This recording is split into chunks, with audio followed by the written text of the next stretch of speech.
Really what we need to focus is in our teachers. Our teachers are key for development education, of our education.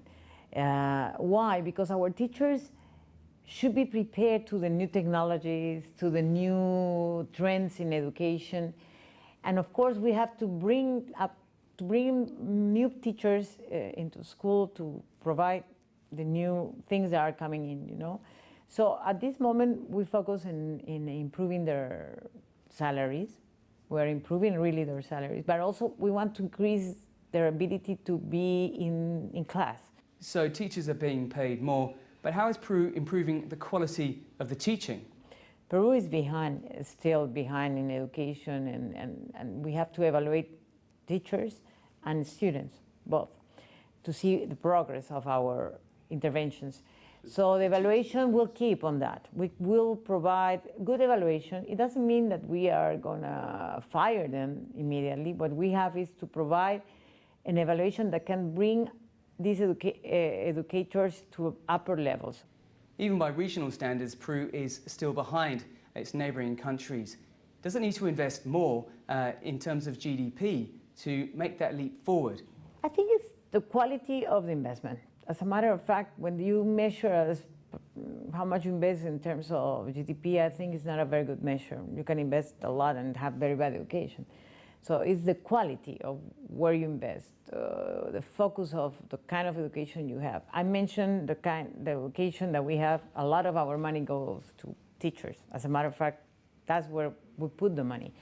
But if we provide them with services that to increase their quality and we provide them a career that can assure them a good income also, but also a good quality of environment for teaching, I think we can improve that, you know.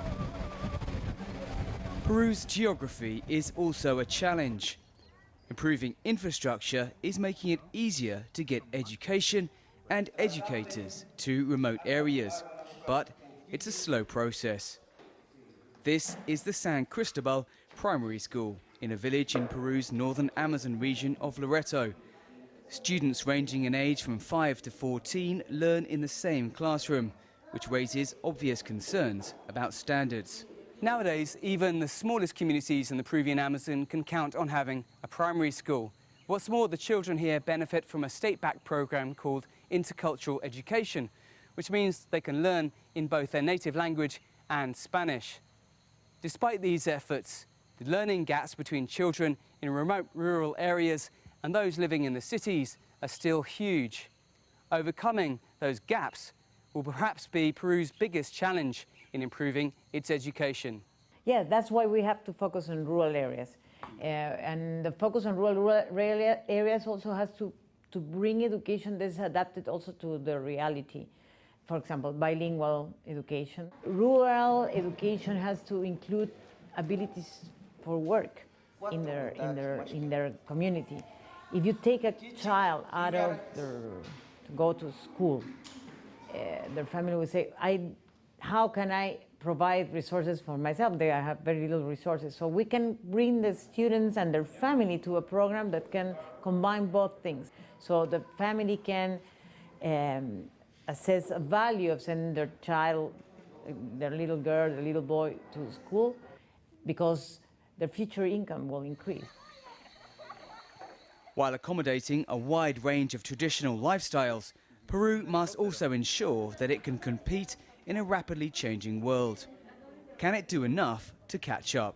Definitely, that's where we have to do the effort to focus our investment in education, you know, to give these kids the ability to reconnect with this global life. Technology is there, and it helps also to make a frog leap when you have the technology, but technology by itself doesn't help. We have to have all the methodologies, all the contents in the education that you have there. Our focus should be in bringing the quantum leap in education.